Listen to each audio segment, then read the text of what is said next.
J'entends le son d'une armée qui s'élève. J'entends le son d'une armée qui s'élève. Où ça? J'entends le son d'une armée qui s'élève. J'entends le son. L'armée du Seigneur Jésus, une armée victorieuse, une armée qui n'a rien à craindre, une armée à qui le Seigneur a dit, même les portes de l'enfer ne prévaudront point contre toi. Une armée invincible. J'entends le son d'une armée qui s'élève, l'armée du rois des rois, Dieu puissant, Père éternel, Père de la paix.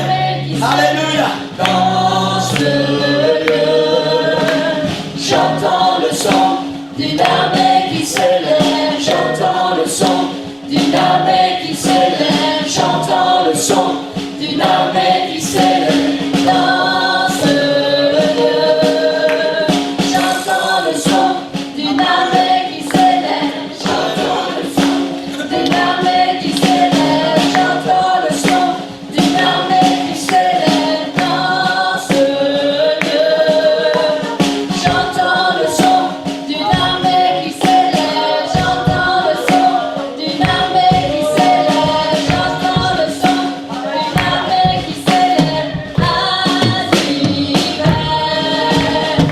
j'entends le son d'une armée qui s'élève. J'entends le son d'une armée qui s'élève. J'entends le son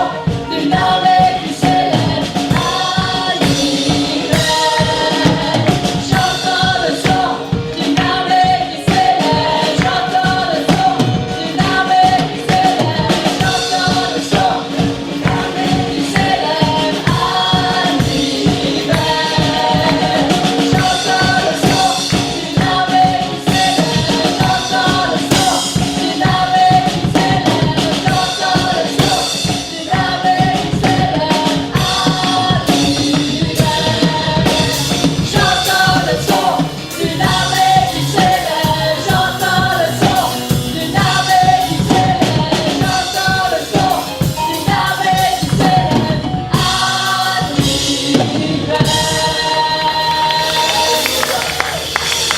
À l'hiver, j'entends le son d'une armée qui s'élève. J'entends le son d'une armée qui s'élève. J'entends le son d'une armée qui s'élève. Gloire au nom du Seigneur. Amen. Comme chaque fois que nous présentons un enfant au Seigneur, je vais aller vite parce qu'après il y a la prédication. Comme chaque fois que nous présentons un enfant au Seigneur, nous rappelons aux parents qu'ils ont des devoirs et des obligations envers leurs enfants. Vous savez, un enfant, excusez-moi si je vais être un peu cru, mais c'est pas juste passer quelques moments de plaisir en couple pour faire un enfant. Un enfant, c'est un être à qui on va donner la vie. C'est un être que Dieu va nous confier et on va devoir en prendre soin. On va devoir être à ses côtés pour l'aider, le conduire, le diriger. On va devoir être des exemples pour eux. Amen. Et c'est une bénédiction du Seigneur que d'avoir des enfants. Amen. On va faire une première lecture dans Éphésiens chapitre 6, et verset 4. Je vous ai dit, j'avais choisi des versets différents pour ce matin. Éphésiens chapitre 6, verset 4. Voilà. D'habitude, on me laisse la tablette ici. Moi, j'arrive tout seul maintenant. Ils ont pris la tablette, ils n'arrivent pas. Gloire au Seigneur. Ça, c'est quand les ordinateurs se mettent en veille. Voilà, parfois, ils sont un peu fatigués ou ils ont trop chaud. Donc, ça, c'est le truc d'avant. Voilà. Éphésiens, pardon. Chapitre 6, verset 4. Amen. Et vous, pères, n'héritez pas vos enfants, mais élevez-les en les corrigeant et en les instruisant selon le Seigneur. Je me suis dit que quand on allait lire ce verset, il allait y avoir beaucoup de visages avec des interrogations. Et pasteur, qu'est-ce que tu vas faire avec ça ce matin? Amen. L'apôtre Paul donne ses directives en ce qui concerne les parents envers leurs enfants. Donc ce matin, je vais m'adresser tout particulièrement à Christian et Maria, mais en même temps à chacun de nous, parents ou grands-parents. L'apôtre Paul donne des directives et il dit, il parle des enfants, élevez-les, faites-les grandir, en les corrigeant et en les instruisant. Comment? Bien. Selon le Seigneur. Amen. Donc rassurez-vous, ce matin, je ne vais pas vous expliquer comment vous devez battre vos enfants. Parce que souvent, ce mot corrigez-les, dit ah, bonne correction. Je vais vous emmener ailleurs ce matin. Ça va, vous êtes rassurés? Amen, gloire au nom du Seigneur. Voici quelques définitions du verbe corriger, qui viennent du dictionnaire. faire disparaître une erreur, un défaut, en rétablissant ce qui est exact, bon, correct. Essayer de corriger une mauvaise habitude. Ramener à la règle ou à l'exactitude ce qui s'en écarte. Rectifier ce qui est déficient. Par exemple, corriger un tir. Atténuer, réparer quelque chose, le ramener à la mesure, à l'équilibre. Toujours dans cette définition du verbe corriger dans le dictionnaire, débarrasser quelqu'un d'un défaut. Corriger quelqu'un d'une mauvaise habitude. Et puis bien sûr, punir quelqu'un, un enfant, d'une faute en lui infligeant un châtiment. Ce sont toutes des définitions que le dictionnaire nous donne pour ce verbe corriger qui est employé dans la Bible. Un des devoirs des parents est de corriger leurs enfants. Amen. Je ne vais pas ce matin parler de correction physique. Je vais parler d'une correction morale, mentale, visuelle, spirituelle. Du rôle de papa et maman à corriger l'enfant s'il s'écarte du bon chemin, s'il s'écarte du bon enseignement, s'il s'écarte de la bonne manière de vivre. Le rôle, Christian, Maria, par rapport à Ézéchiel, votre rôle, ce sera de corriger la vie de votre enfant. Au moins de ce premier, parce que je sais que la pasteur avait dit qu'il y en aura d'autres. Voilà, on va commencer avec Ézéchiel. Amen. Il incombe aux parents d'apporter une correction dans ce que peuvent faire ou désirer leurs enfants, dans le sens où, par exemple, j'ai pris quelques exemples, s'ils prennent des mauvaises habitudes. Il incombe aux parents de leur expliquer pourquoi elles sont mauvaises et de les aider à se corriger. J'ai appris, avec le temps, cette année je vais avoir 40 ans. J'ai appris avec le temps que, d'abord avec moi-même, par rapport à la façon dont mon père me corrigeait. Vous savez, mon père, c'était pas une correction visuelle ou intellectuelle. C'était une correction physique. Et quand il avait fini de nous corriger, on ne pouvait plus aller à la piscine pendant 2 semaines.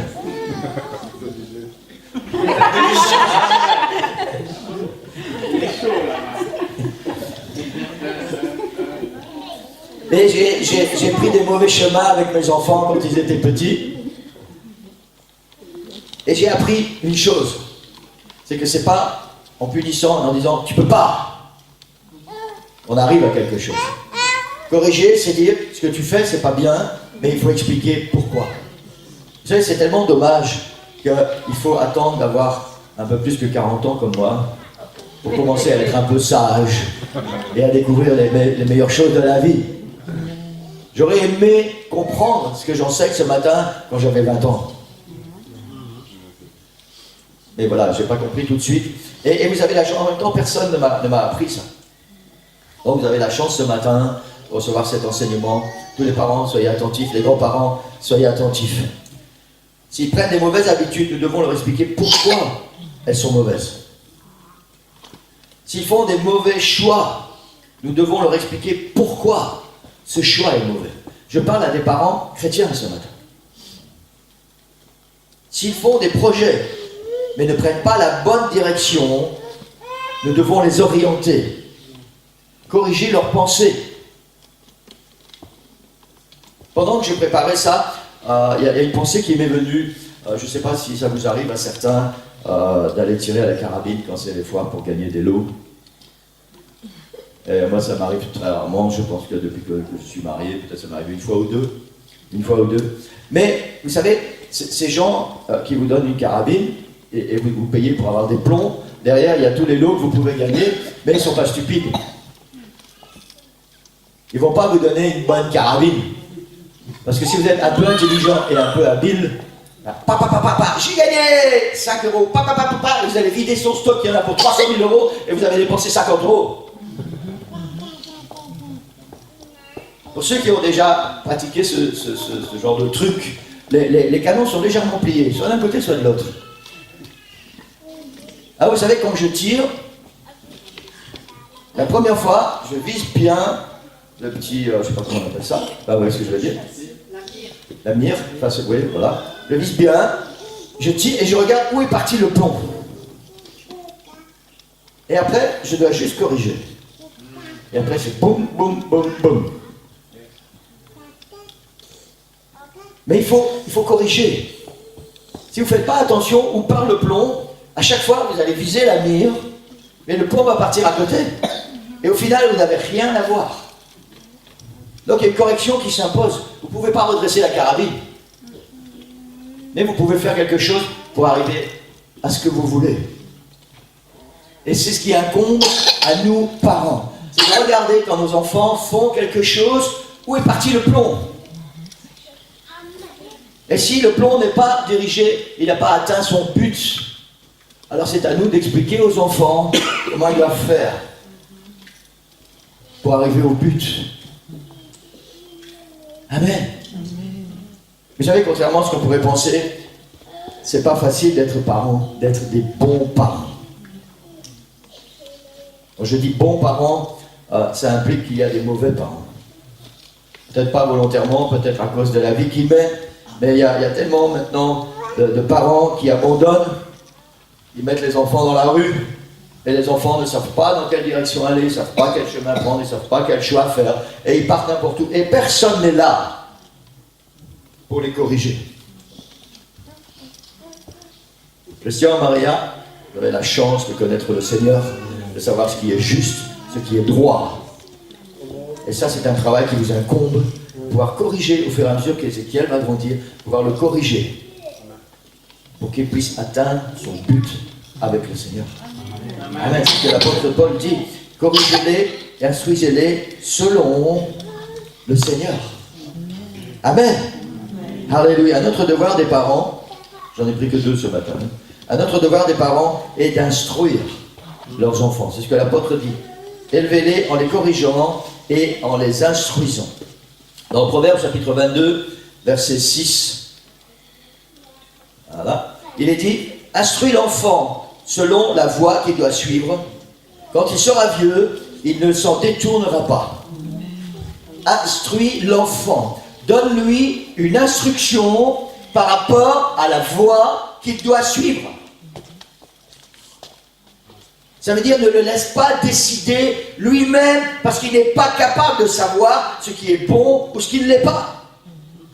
Toi, papa, maman, la Bible dit, instruis ton enfant selon la voie qu'il doit suivre. Amen. Alléluia. Gloire au Seigneur. Vous savez, être parent, ça veut dire bien souvent s'oublier soi-même. Parce qu'on a des jeunes âmes à amener au ciel.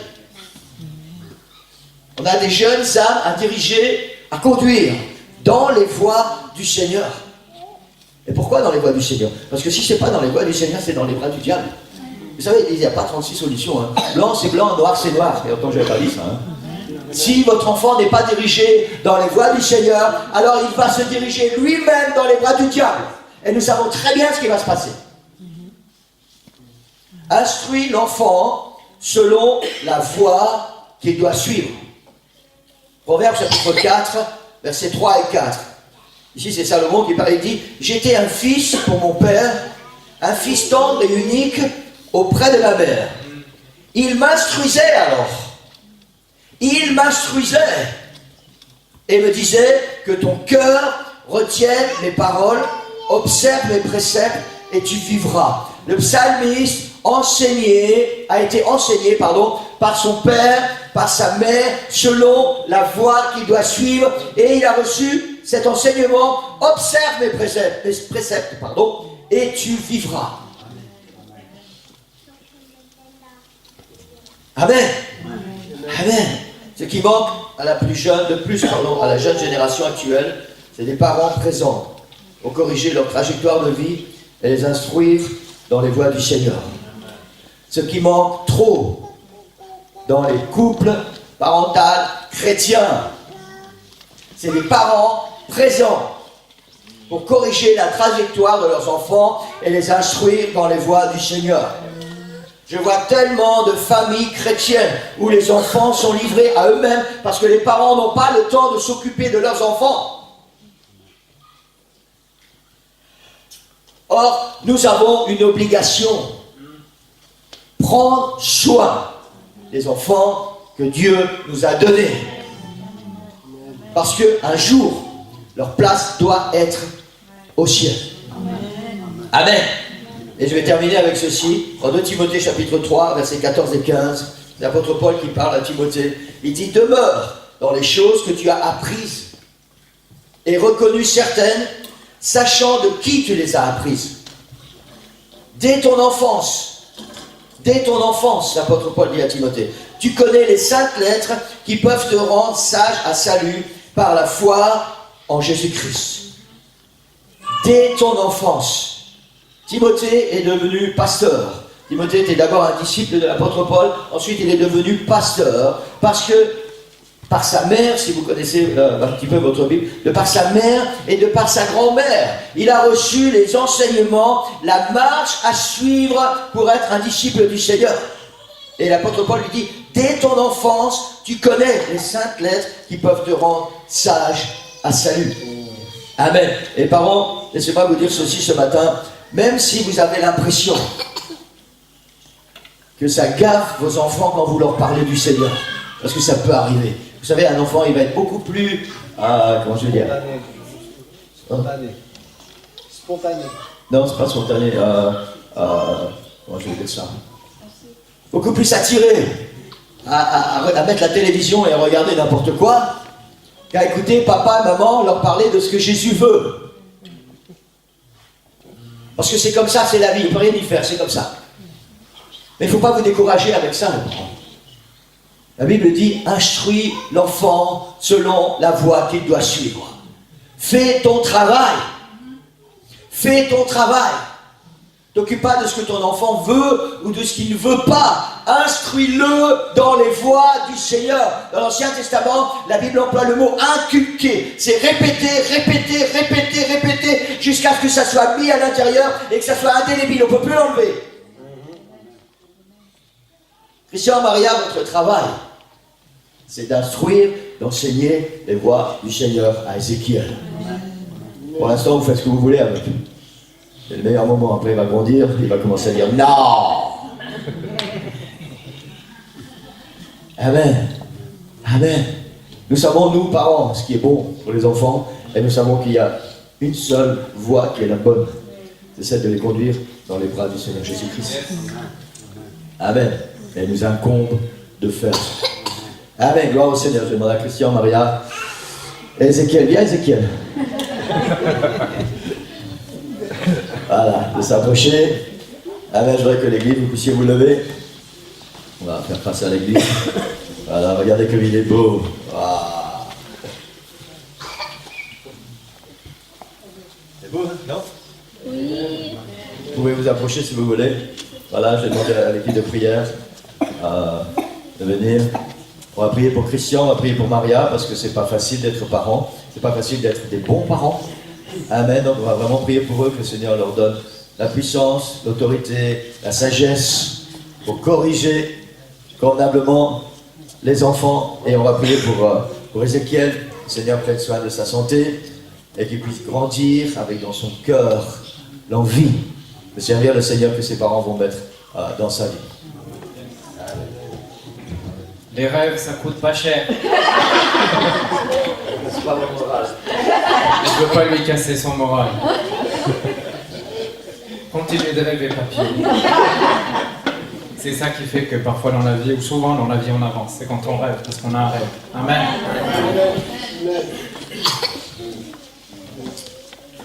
On va tourner directement dans la parole de Dieu ce matin. On est content d'être là. C'était difficile de se cacher chez Romain.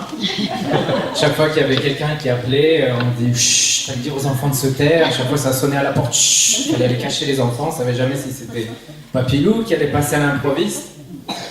Mais on est content d'être là, prendre quelques jours de congé, faire une grosse surprise aux parents. Je vais m'arrêter là, sinon c'est moi qui vais chialer. On est content d'être là avec vous ce matin. On a entendu beaucoup de choses ces derniers mois, comment le Seigneur agit à Nivelles. Et parfois on se dit, pourquoi est-ce que c'est pas arrivé? Comment j'étais là? Et parfois le Seigneur il a besoin de déplacer quelque chose, de déplacer quelqu'un. Parce que cette personne ou ce quelqu'un ou ce quelque chose a besoin de faire autre chose ailleurs. Et là où la personne part, tout à coup il y a quelque chose qui se passe. Et on a vu ça ici à Nivelles après qu'on soit parti. On a toujours un peu de soucis, on se dit mais comment est-ce qu'ils vont faire? Parce qu'à chaque fois qu'il y avait quelque chose, Papilou c'est Florent qui l'appelait, c'est Florent qui l'appelait, c'est Florent qui l'appelait. Et on se dit nous on suit l'appel du Seigneur, mais on se fait un petit peu de soucis. Est-ce qu'ils vont s'en sortir à Nivelles? Et merci Seigneur, on voit que le Seigneur agit. Les gens se lèvent et se disent ok, ils sont plus là, quelqu'un d'autre va faire le travail.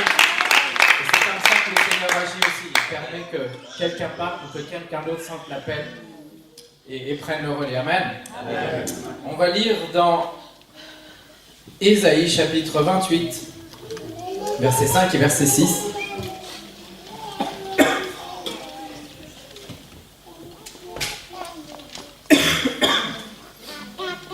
J'espère que vous êtes toujours en forme après la louange. Je ne vais pas prendre beaucoup de temps ce matin. Le Seigneur veut agir ce matin puissamment et je ne veux pas rester dans son chemin. Ésaïe 28, verset 5 et verset 6.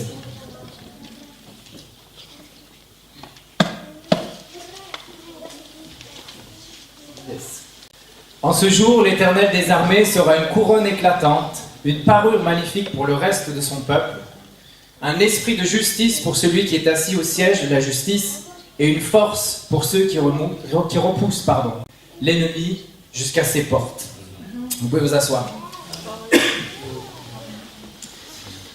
On est mi-février, fin février, j'ai oublié avec toutes les émotions. Le 20, on est fin février. 25.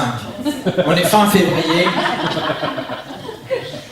2 mois déjà sont passés en 2008 et en 2018.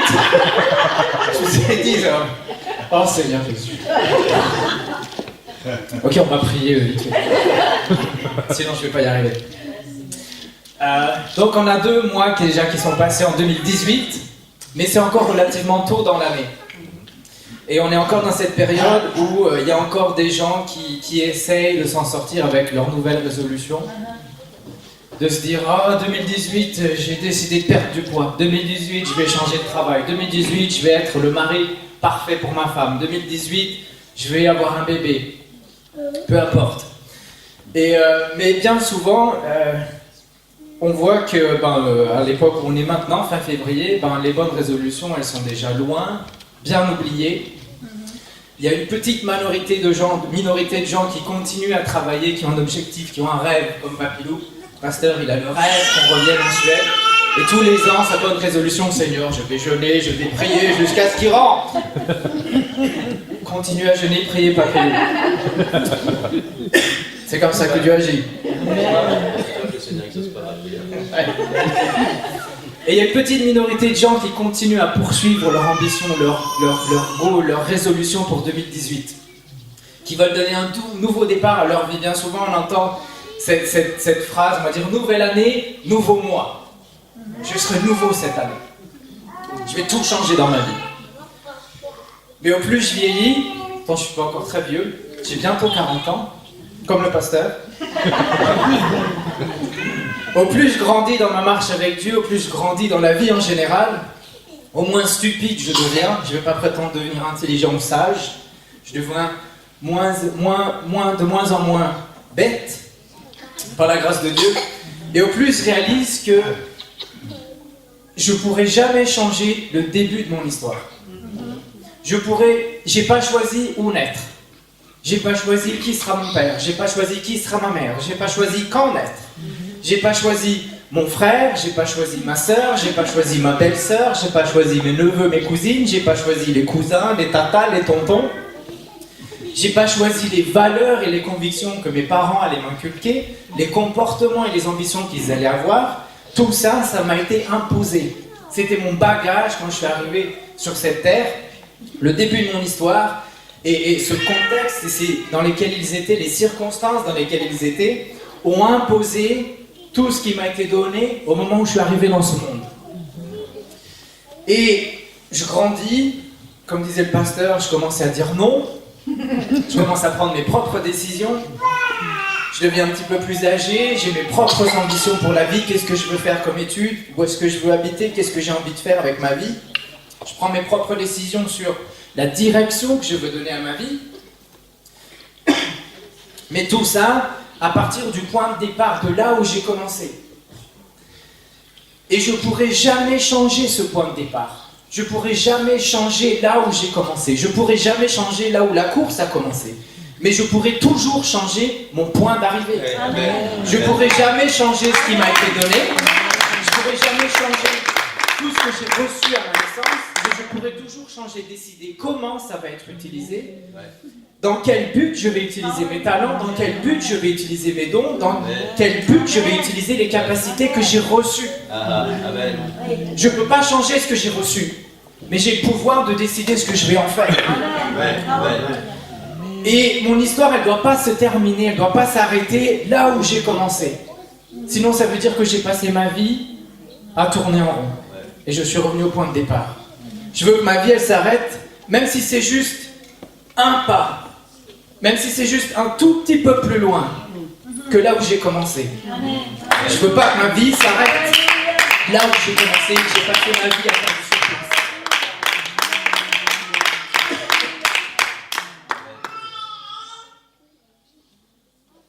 Souvent, les gens voient notre histoire, les gens voient où on est dans la vie, les gens voient ce qu'on fait, ils voient où ils sont, ils voient notre cheminement, mais ils n'ont aucune idée très souvent de là où on vient. Des choses qu'on a traversées, de ce qui nous a été donné quand on est né, des circonstances qu'on a eues quand on était enfant, des choses qu'on a traversées dans la vie. Ils voient là où on est aujourd'hui. Mais ils n'ont aucune idée du cheminement, de tout ce qu'on a traversé. Pour ceux qui suivent, je ne sais pas si vous suivez les Jeux Olympiques, je ne sais pas si c'est déjà fini. C'était les Jeux Olympiques d'hiver en Corée du Sud. Et j'ai eu l'occasion, alors qu'on voyageait pour aller visiter de la famille à mon épouse, j'ai eu l'occasion de regarder les premières, je crois que c'était pas le premier événement, mais la première course de ski de fond. Et toute la Suède était derrière, comment est-ce qu'elle s'appelle, Charlotte Kalla, qui était le plus grand espoir de médaille pour la Suède, parce qu'elle est extraordinaire. Et donc on venait de se lever, on était devant la télé avec Alissa, elle est où Alissa? Elle est plus là? Elle est là. J'étais devant la télé avec Alissa, tout le reste, et tous les autres, ils étaient dans la cuisine en train de manger le petit déjeuner, et puis ils nous disaient « On mange, c'est prêt !» Fait, oui, on arrive. On était scotchés devant la télé à regarder la course. Et tous les commentateurs suédois, ils avaient fait la prévision. Dans la course, à 3 km de l'arrivée, il y avait la dernière colline, et c'était la plus difficile et la plus longue. Et les commentateurs, ils étaient tous unanimes. Charlotte, en bas de la colline, elle va mettre la 5e et elle va disparaître pour aller chercher la médaille d'or. Et du coup, on était scotchés, on a dit, est-ce qu'elle va le faire? Qu'est-ce qu'elle va faire, Charlotte? Et alors tout le monde arrive, elle était en 2e position, tout le monde arrive au pied de la colline, et comme les commentateurs avaient prévu, pied de la colline, elle met la 5e, pam, elle a disparu, laissant tout le monde sur place, et elle a été chercher sa médaille d'or. Et on était là scotchés. Vas-y Charlotte, vas-y Charlotte, vas-y Charlotte. Et dans la cuisine, ils disaient, ça va là-bas? Ouais, elle va gagner la médaille d'or. Et c'était assez extraordinaire de regarder ça. Comment est-ce qu'elle était là et tout d'un coup, comme une fusée. Et ça m'a fait réfléchir un petit peu et on se dit souvent, quand on regarde ça, on voit un succès, on voit une victoire, quelqu'un qui gagne une médaille d'or. Et on se dit, waouh, c'est génial de gagner une médaille d'or. Mais sa médaille d'or, Charlotte, elle ne l'a pas gagnée en bas de la colline à 3 km de l'arrivée. Charlotte, la médaille, elle ne l'a pas gagnée au début de la course. Elle ne l'a pas gagnée dans l'avion qui la conduisait de la Suède jusqu'à la Corée du Sud. Charlotte, sa médaille, elle l'a gagnée le premier jour où elle a chaussé des skis. Elle l'a gagnée à chaque fois qu'elle allait sur les pistes avec son papa ou avec sa maman. Elle l'a gagnée quand elle a eu cette passion, cet intérêt pour le ski de fond et qu'elle a commencé à s'entraîner sérieusement, que c'est commencé à devenir une passion pour sa vie. Et c'est ça qui la nourrissait, c'est cette ambition qu'elle avait de faire quelque chose avec ce talent qu'elle avait. Et c'est à chaque entraînement, se lever tôt tous les matins pour aller s'entraîner, manger tous les repas que ton diététicien te prépare, même si c'est pas bon, parce que tu sais que c'est ça que tu as besoin de donner à ton corps pour avoir l'énergie. Et c'est à toutes ces compétitions qu'elle a été, toutes ces journées, jour après jour, pendant des années, où elle a travaillé. C'est là qu'elle a gagné sa médaille d'or. Charlotte. Et souvent, nous, on voit le succès ou la victoire, et on se dit, waouh, moi aussi je peux faire ça. Demain, je chausse des skis. Après-demain, je suis médaille d'or de ski de fond. Bonne chance. On voit une victoire presque du jour au lendemain, on voit un truc instantané, mais on ne voit pas tout le cheminement, on ne voit pas tous les entraînements, tous les sacrifices qui ont dû être faits pour arriver jusque-là. C'est un processus, un très long processus qui nécessite de la consistance, qui nécessite d'être persévérant, qui nécessite beaucoup de discipline. Ça nécessite de laisser de côté des choses qu'on aurait envie de faire, mais qu'on ne peut pas se permettre de faire. Ça nécessite de laisser peut-être des gens de côté, des désirs qu'on a envie. Parce qu'on a un objectif. Je veux gagner une médaille d'or. J'ai une ambition dans la vie. Et elle ne pouvait pas changer là où elle a démarré. On ne peut pas changer d'où on démarre. Mais elle avait la capacité avec ses talents et son ambition d'arriver là où elle voulait arriver, de gagner cette médaille d'or. Parce qu'elle avait cette passion à l'intérieur d'elle. Et c'est ça qui l'a guidée, c'est ça qui l'a motivée, c'est ça qui l'aidait quand c'était difficile, quand elle a traversé les blessures, quand elle n'avait pas envie d'aller à l'entraînement. C'était sa passion, j'ai envie de gagner une médaille d'or. Alors je retourne à l'entraînement, j'avale cette nourriture immonde, parce que je veux gagner cette médaille d'or. Et avec les Jeux Olympiques, ils ont fait un documentaire sur les outsiders aux Jeux Olympiques. Alors ceux qui sont un peu plus âgés que moi, si vous avez un peu plus de 40 ans, vous allez peut-être vous souvenir, c'était dans la fin des années 80. Ce personnage emblématique, Eddie l'Aigle, Eddie the Eagle, vous vous souvenez peut-être, un Britannique qui avait décidé « je vais représenter la Grande-Bretagne au saut à ski ».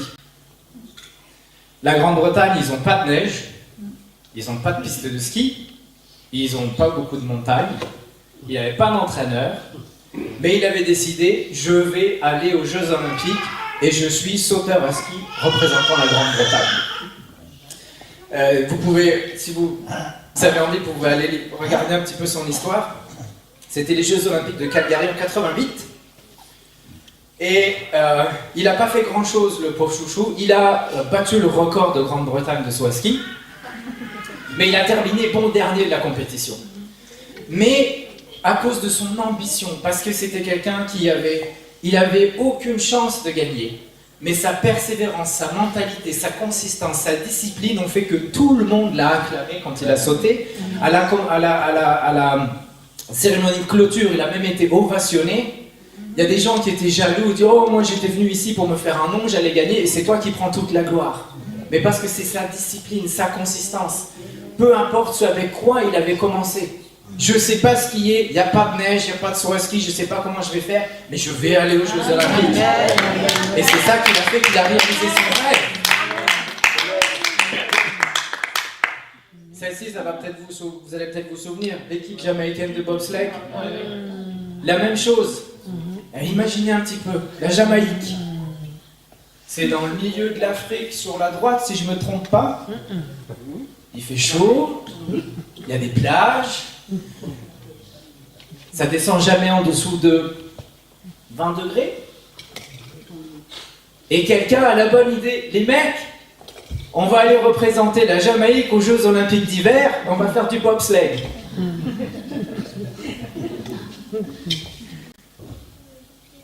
Et c'était aussi la même chose, une histoire d'outsider. Quelqu'un s'était dit, les Jamaïcains ils courent très vite. Et au bobsleigh, le départ est extrêmement important. Si on ne prend pas assez de vitesse au départ, on peut gagner ou perdre la course. juste avec ça. Et quelqu'un s'est dit, s'ils peuvent courir vite, je leur apprends à conduire un bobsleigh, on gagne une médaille d'or. Ils n'ont pas gagné de médaille d'or, mais c'était comme Eddie Lègle. C'était une histoire incroyable. Ces mecs qui viennent d'un pays très chaud où ils ne savaient pas. Ils sont arrivés aux Jeux Olympiques, ils ne savaient pas à quoi ressemble un bobsleigh, ils ne savaient pas à quoi ressemble un flocon de neige. Et ils se sont lancés, et ça a été aussi une histoire extraordinaire. Parce qu'ils avaient une ambition, quelqu'un avait mis une passion là, un but, un objectif, et se sont dit, ça n'a pas d'importance si on ne sait pas à quoi ça ressemble un bobsleigh, si on ne sait pas à quoi ça ressemble la neige, on a cette passion, cette ambition, on y va. Et c'était super intéressant. On prend, avec ce documentaire, j'ai presque pris une claque, on commence à réfléchir un petit peu. Et ces personnages-là, ils ont oublié leurs circonstances, ils ont oublié d'où ils venaient, ils ont oublié leur point de départ parce qu'ils avaient quelque chose ou là où ils voulaient arriver. Peu importe avec quoi on commence, peu importe là où on est, on veut arriver quelque part et on va y arriver. Ils veulent écrire de nouvelles pages.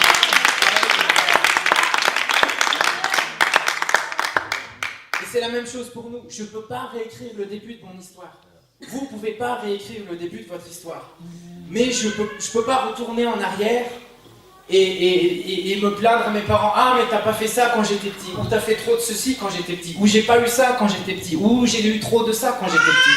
Je peux pas retourner en arrière et revivre ce qui s'est passé. Je peux pas retourner en arrière et me plaindre de ce que j'ai eu ou de ce que j'ai pas eu. Je peux pas, j'ai pas cette capacité. Mais je dois faire comme l'apôtre Paul. Il décrit dans Philippiens chapitre 3, versets 13 et 14. Il dit ceci, l'apôtre Paul. Je fais une chose oubliant ce qui est en arrière et me portant vers ce qui est en avant.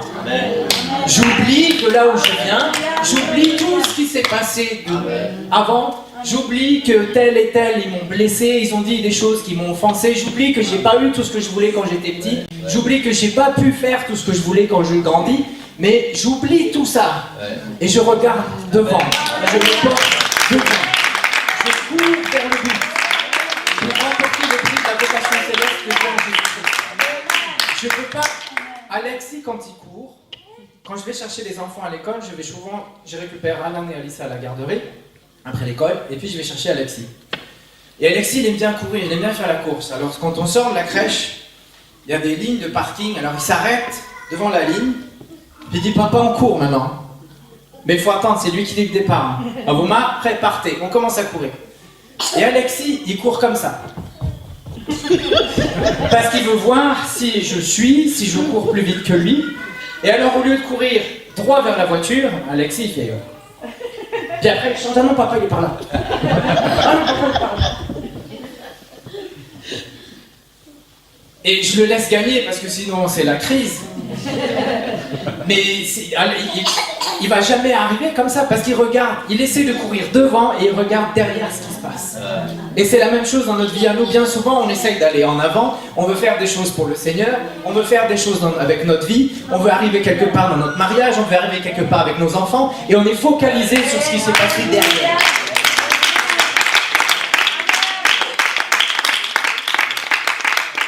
Et après, on s'étonne que quand on court, c'est beaucoup à gauche et beaucoup à droite, et beaucoup à gauche et beaucoup à droite. Parce qu'au lieu d'avoir les yeux là, on a les yeux là. Et ça marche pas. Dans notre vie spirituelle, dans notre marche avec Dieu, on démarre tous la course au même niveau. Il n'y a personne qui est un peu plus devant ou un peu plus derrière. On est tous liés et condamnés par le péché. Tous, sans exception. On est tous au même niveau. Et on ne peut rien changer à ça. Je ne peux pas retourner en arrière plusieurs milliers d'années et dire à Adam, écoute pas ta femme. Si je devrais donner un conseil aujourd'hui aux hommes qui êtes mariés, écoutez vos femmes.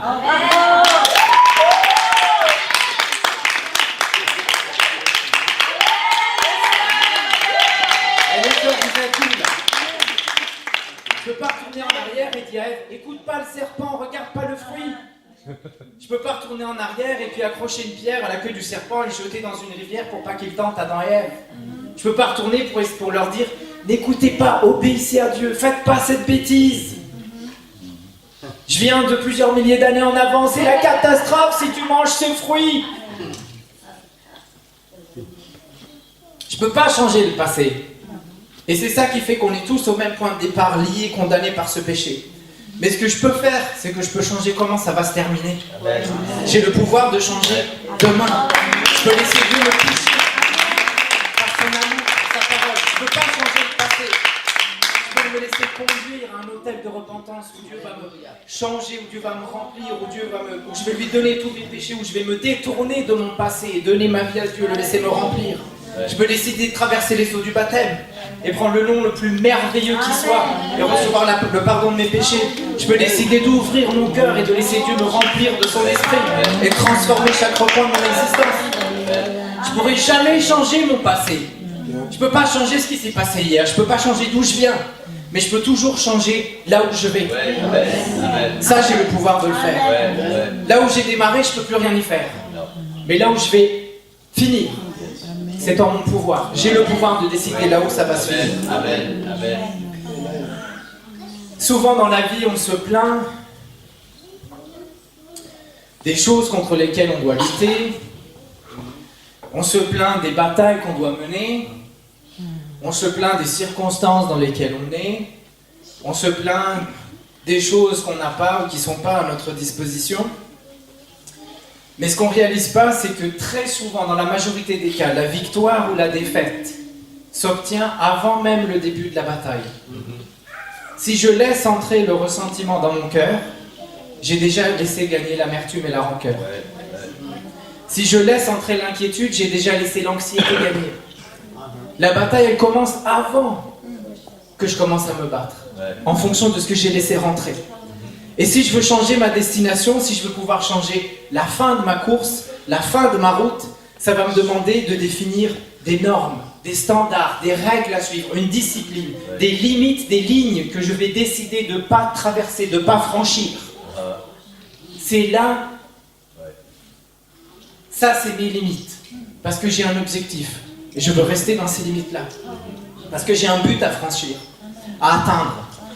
Si vous voulez avoir ou gagner une médaille d'or, vous ne pourrez pas manger ce que tout le monde mange, vous ne pourrez pas vous entraîner comme tous les autres s'entraînent, ou font du ski, on va dire le ski. Vous ne pouvez pas faire ce que les autres font, vous ne pouvez pas aller en boîte de nuit quand ils vont en boîte de nuit, vous ne pouvez pas faire la fête comme ils font la fête, parce que vous avez des entraînements où il faut aller tous les jours, des compétitions auxquelles vous devez aller pour acquérir de l'expérience, vous avez un régime à suivre pour alimenter votre corps en énergie, parce que vous êtes en route vers une médaille. Je ne peux pas espérer gagner une médaille d'or et puis pas aller à l'entraînement.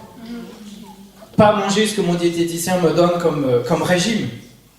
Au temps d'Ésaïe, comme souvent dans l'Ancien Testament, et merci Seigneur, ça a beaucoup changé de nos jours,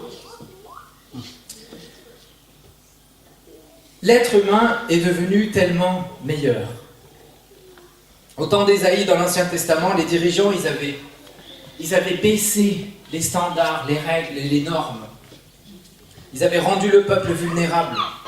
Dans Ésaïe 28:7, on lit ceci. Eux aussi, ils chancellent dans le vin. Les boissons fortes leur donnent des vertiges.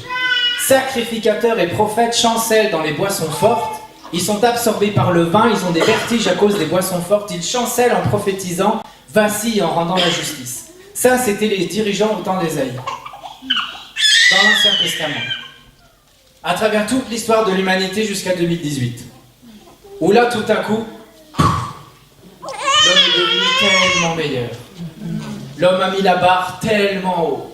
L'homme, il obéit à tous les commandements de Dieu. L'homme, il obéit à toutes les lois que donne le gouvernement sans râler. On ne doit pas vivre dans le même monde alors. Les dirigeants du temps d'Ésaïe, ils ne pouvaient pas discerner correctement parce qu'ils étaient pris avec tous ces produits-là. Ils ne pouvaient pas diriger correctement parce qu'ils ne pouvaient pas discerner correctement. Ils avaient embrassé des normes qui étaient bien moindres que celles que Dieu leur avait données. Des standards qui étaient bien moindres que ce que Dieu leur avait donné. Et alors que ces versets nous décrivent la réalité à cette époque-là, ça nous donne aussi un point de vue un peu plus global. Et on peut réfléchir un petit peu. Il n'y a pas que le vin qui peut nous affecter. Il n'y a pas que l'alcool ou des autres substances un petit peu douteuses qui peuvent altérer ma vision, qui peuvent altérer mon jugement, qui peuvent altérer mon comportement. Je peux être rempli de soif de pouvoir. Je peux être rempli d'orgueil. Je peux être rempli de comment ça s'appelle en français? Je parle trop suédois, j'oublie mon français. Je peux être plein de soif d'argent, de soif de possession, de soif de célébrité. Je peux être rempli d'égoïsme, je peux avoir que mon propre intérêt en vue.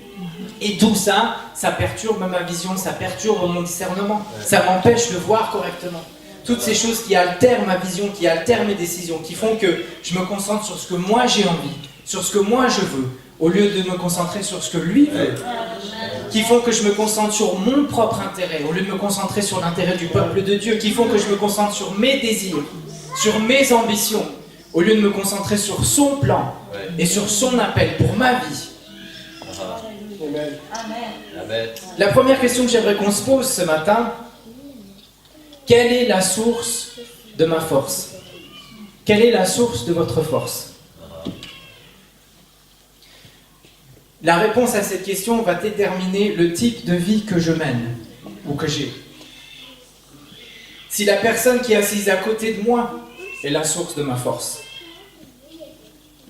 je mène une vie pleine de déception. Si le travail auquel je me rends tous les matins est la source de ma force, je mène une vie pleine de déception. Si le montant sur mon compte en banque, ou la voiture que je conduis, ou la maison où j'habite est la source de ma force, je vis une vie pleine de déception. Si les circonstances qui sont autour de moi, les gens avec lesquels je travaille, ou les habitudes dans mon domaine de travail déterminent mes normes ou mes standards, je vis une vie de déception. Mais si l'entièreté de ma vie repose sur le Seigneur, sur ses normes, sur ses standards, si c'est lui qui est la source de ma vie, si c'est lui qui est la source de ma joie, si c'est lui qui est ma source, je vis une vie pleine de succès au lieu de vivre une vie pleine de déception. Alléluia.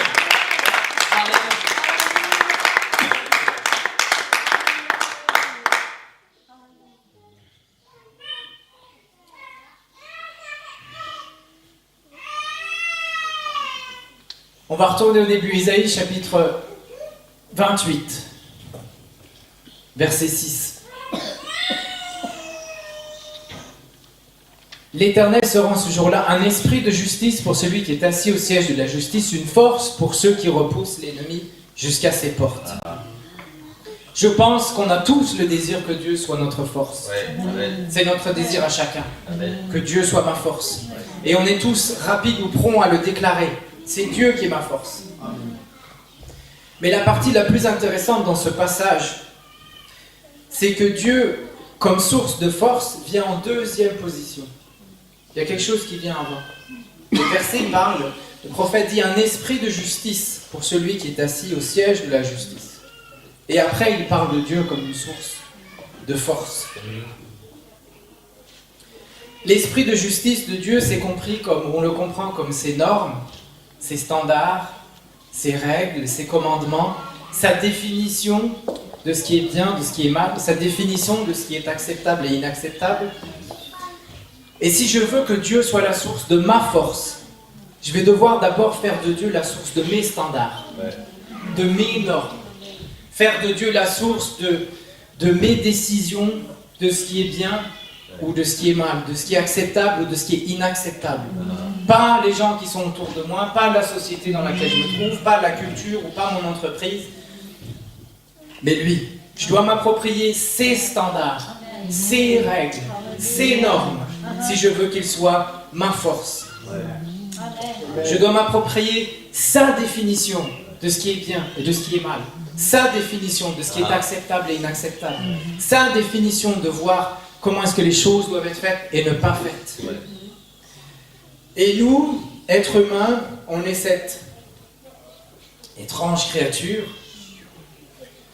toujours tellement remplie de moi, que je passe mon temps à redéfinir les standards de ce qui est bien, de ce qui est mal, de ce qui est acceptable, inacceptable, de ce qui est correct et incorrect. Mais les standards que moi je définis en tant qu'homme, ou ceux que j'accepte qui sont dans la société ou la culture dans laquelle je vis, c'est pas des standards qui sont stables, c'est pas des standards qui sont infaillibles, c'est des standards qui sont comme un château de sable. Je sais pas pour vous, il y a des gens qui, dans la vie, ont défini leurs standards bien précis, ce qui est bien, ce qui est mal, ce qui est inacceptable et inacceptable. Et j'admire ces gens-là parce que j'ai pas cette capacité. Moi, j'ai besoin d'un Dieu qui est plus grand que moi. J'ai besoin d'un Dieu qui est plus sage que moi. J'ai besoin d'un Dieu qui voit de l'autre côté de la montagne, qui voit de l'autre côté de mes décisions, de voir comment est-ce que ça affecte ma vie, la vie de mon épouse, la vie de mes enfants, la vie des gens qui sont autour de moi. Je me fais pas confiance assez pour définir et choisir ça c'est bien, ça c'est pas bien, ça c'est bien, ça c'est pas bien, ça c'est bien, ça c'est pas bien. Je me fais, si vous vous faites confiance, tant mieux. Moi je me fais pas confiance du tout. J'ai besoin d'un Dieu qui me dise ça c'est bien, ça c'est mal, ça c'est un péché, ça c'est ok, ça c'est ça c'est impur, ça c'est acceptable, ça c'est inacceptable. Et moi je prends la décision, Seigneur, ok. Et j'embrasse ces standards, j'embrasse ce que lui définit est bien ou pas bien. Je ne veux pas me faire confiance à moi-même parce que ces standards à lui c'est stable, c'est un rocher. J'avais prévu qu'on chante un chant aujourd'hui et puis on n'a pas eu le temps de répéter. Le chant parle du nom de Jésus et le chant dit que son nom c'est un rocher qui chancelle pas, qui est infaillible, qui est tout puissant. Et les standards que Dieu me donne, oui parfois on se dit c'est dur. Mais si je veux pouvoir tenir debout, avec tout ce que la vie va me balancer, avec tout ce que le diable va essayer de me balancer, toutes les choses que Dieu sait que je vais traverser, il sait que si je me tiens sur ses standards, sur ses règles, sur sa définition du bien et du mal, il sait que je vais pouvoir tenir ferme. Mais si je me tiens sur ce que moi je trouvais bien ou mal, sur ce que moi je trouvais inacceptable ou inacceptable, dès que la vie va commencer à chahuter un petit peu, ça va être comme un château de sable et je vais m'écrouler. J'ai la décision de choisir sur quoi je veux me tenir. Le rocher ou le sable. Je veux me tenir sur le rocher.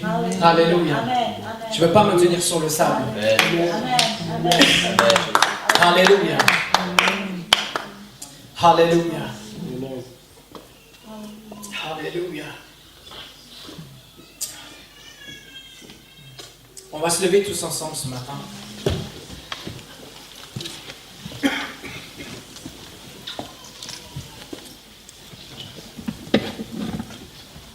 Je ne sais pas comment Dieu va nous diriger maintenant, on va le laisser agir.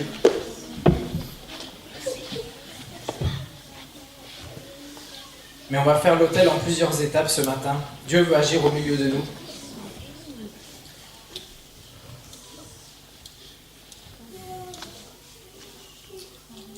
La première chose qu'on va faire ce matin, on va prendre quelques minutes là où on est, si vous voulez vous mettre à genoux, vous pourrez vous mettre à genoux, si vous voulez rester debout, vous pouvez rester debout.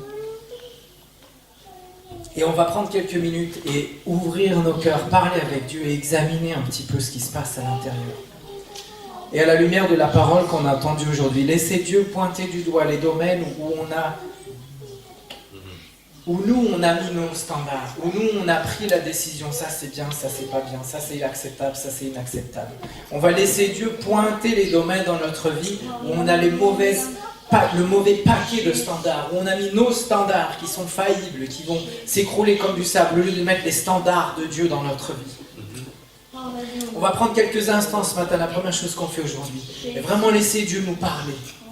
Laissez Dieu nous montrer, laissez Dieu pointer du doigt. Là, j'ai besoin que tu acceptes mes standards. Là, j'ai besoin que tu changes ta vie. J'ai besoin là que tu acceptes mes standards. Parce que sinon, tu ne vas pas tenir. Je sais ce qui arrive demain. Je sais ce qui arrive la semaine prochaine. Je sais ce qui t'attend l'année prochaine. Et j'ai besoin que tu tiennes sur le roc si tu veux pouvoir t'en sortir.